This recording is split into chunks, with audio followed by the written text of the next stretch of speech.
Everyone, आप सबका स्वागत है फिर से हमारी एक और नई और खास वीडियो में। मेरा नाम है साहिब और आप देखना स्टार्ट कर चुके हैं जीनियस एकेडमी स्टडीज। आज हम बात करने वाले हैं कि हमारे एज अ स्टूडेंट लाइफ में सबसे बड़े जो चैलेंजेस हैं उनके बारे में। ठीक है, ये चैलेंजेस ऐसे हैं जो हमें पता होते हैं बट हम उनको एक्सेप्ट नहीं करना चाहते हैं, और कुछ केसेस में ये हमें पता भी नहीं होता कि ये हमारे सामने इतना बड़ा चैलेंज बन के आई है।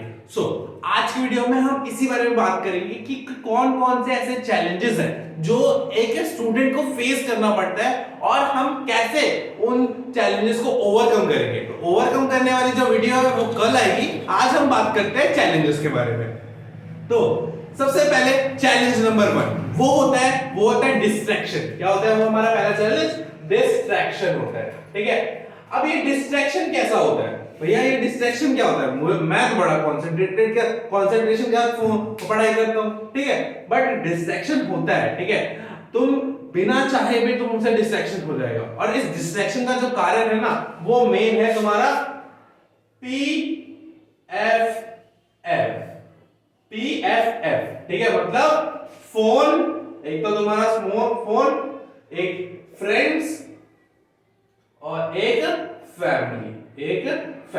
ठीक है, जब भी तुम अपना मन बना लो, ठीक है, कि आज तो मैं 1 घंटा पढ़ूंगा, ठीक है, और तभी तुम्हारे फोन में नोटिफिकेशन आ जाएगी कि तुम्हारे फ्रेंड का बर्थडे है, या तुम्हारे दोस्त का कॉल हो जाएगा, भाई चल आज तो घूम के आते हैं, या तुम्हारे घर वालों को याद आ जाएगा आज तो यार गाजर खत्म हो गई है, हलवा कैसे बनेगा।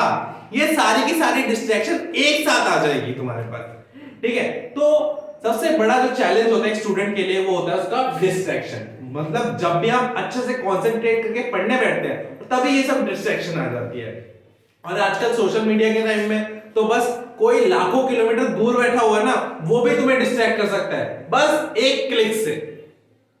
कैसे समझाता हूं। लेट्स सपोज तुम्हारा कोई दोस्त है जो बहुत दूर रहता है, उसने एक पोस्ट डाल दी, आगे नोटिफिकेशन, या उसने एक मैसेज डाल दिया, आ गया नोटिफिकेशन, और उस नोटिफिकेशन को बिना देखे तुम्हारी दुनिया जुड़ जाती है, तो तुम्हें तो देखना ही पड़ता है। इसीलिए ये सबसे बड़ा डिस्ट्रैक्शन होता है। ठीक है, ऐसे बहुत सारे डिस्ट्रैक्शन हो जो एक स्टूडेंट को परेशान करती है। अब हम चलते हैं चैलेंज नंबर 2 पे, जो है हमारा लैक ऑफ मोटिवेशन। ठीक है, चलो एक बार को हम डिस्ट्रैक्शन से बच भी जाते हैं, बट हमारे अंदर अब क्या हो गया? मोटिवेशन की कमी हो गई है। ठीक है, हमारे अंदर क्या हो गई? मोटिवेशन की कमी हो गई है। इसका मतलब ये नहीं कि इसको ओवरकम करने के लिए तुम दिन रात मोटिवेशन स्पीकर की वीडियो देखते रहो। मोटिवेशन स्पीकर जो बताते हैं ना वो सारी बातें हमें पता होती है, बट हम उनको एक्सेप्ट करना ही नहीं चाहते हैं। ठीक है, तो हमारे अंदर क्या होता है कि लैक ऑफ मोटिवेशन, मतलब कि बहुत ज्यादा ऐसा लगता है कि यार मुझसे नहीं होगा, मैं नहीं कर पाऊंगा, ऐसा कुछ होने लगता है और हम उस चीज को छोड़ देते हैं। ठीक है, फिर नेक्स्ट चैलेंज जो आता है वो होता है सबसे बड़ा।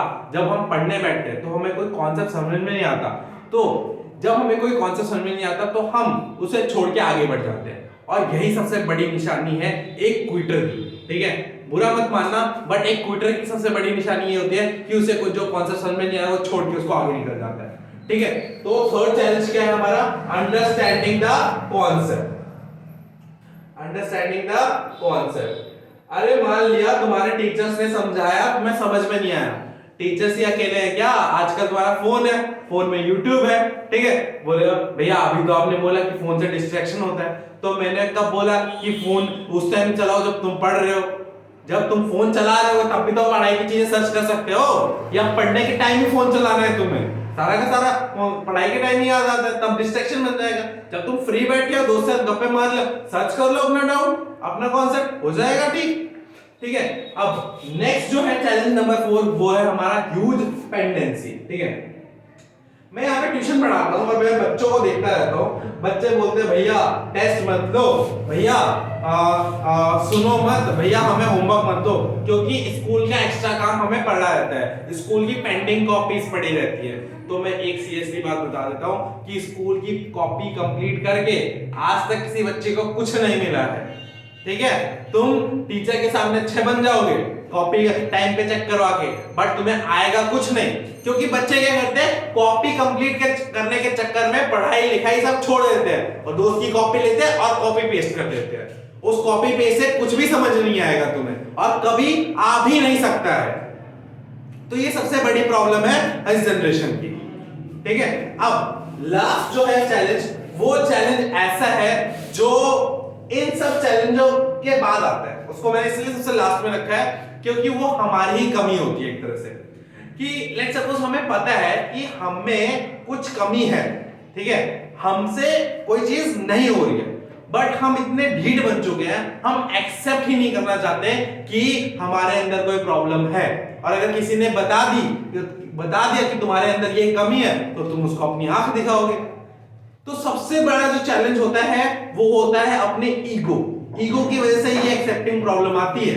जब तुम अपना ईगो को साइड करके एज अ लेमैन समझने की कोशिश करोगे, तो ऐसी कोई चीज नहीं है जो तुम्हें समझ में ना आए।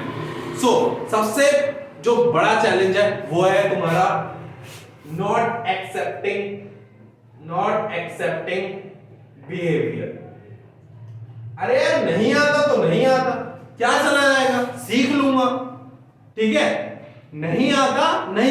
अगर तुम कभी मानने को ही तैयार नहीं होगे कि तुम्हें कुछ चीज नहीं आती, ठीक है, जब तक तुम मानोगे नहीं तुम्हें कोई चीज नहीं आती, तब तक तुम कोई चीज नहीं सीख ही नहीं पाओगे। हमेशा सीखने के लिए सबसे पहले मानना पड़ता है कि हाँ मुझ में कमी है, मुझे कुछ नहीं आता है। जब तुम इस लाइन पे पहुंच जाओगे, ठीक है, तब तुम्हें कोई भी चैलेंज को सक्सेसफुल तुम कर सकते हो। मेरे एक बार एक सर ने बोला था कि तुम्हें पढ़ने के लिए बेशरम होना पड़ेगा। वो बेशरम नहीं लड़की छेड़ने वाला, कहीं तुम बोलो भैया ने तो बोला बेशरम होने के लिए, हम बेशरम हो जाते हैं, लड़के छेड़ते हैं, वो वाला बेशरम नहीं, तुम्हें बेशरम होना पड़ेगा। कोई चीज समझ में नहीं आई, खड़े होकर क्लास में पूछो। आधे बच्चों को तो यही प्रॉब्लम होती है कि वो टीचर से पूछते ही नहीं है, वो अपने अंदर ही रखते हैं और सोचते हैं टीचर तो सब कुछ जानता है, टीचर तो जान के बैठे हमें क्या आता है। जब तक तुम टीचर को बताओगे नहीं कि तुम्हें क्या समझ में नहीं आ रहा है, तब तक वो तुम्हें कैसे समझाएगा। सो आई होप आप सबको इन चैलेंजेस के बारे में पता चल चुका होगा और आपको कुछ इनमें से पता भी होंगे, ठीक है, बट पता होने और उनमें एक्ट करने में, ठीक है, बहुत ज्यादा डिफरेंस होता है। सो आज की वीडियो हमने बस इस बारे में बात करी कि हमारे सामने कौन कौन से चैलेंजेस आते हैं एज अ स्टूडेंट, ठीक है। अब हम कल की वीडियो में बात करेंगे कि किस तरीके से हम इन चैलेंजेस को ओवरकम करके हमारी वीकनेसेस को हमारी स्ट्रॉन्ग पावर बना सकते हैं। सो आज के लिए बस इतना ही। अगर आपको ये वीडियो अच्छी लगी हो तो प्लीज लाइक करें, अपने दोस्तों के साथ भी शेयर करें और हमारे चैनल को सब्सक्राइब करना तो बिल्कुल मत भूलना। So till the next video, tata bye bye.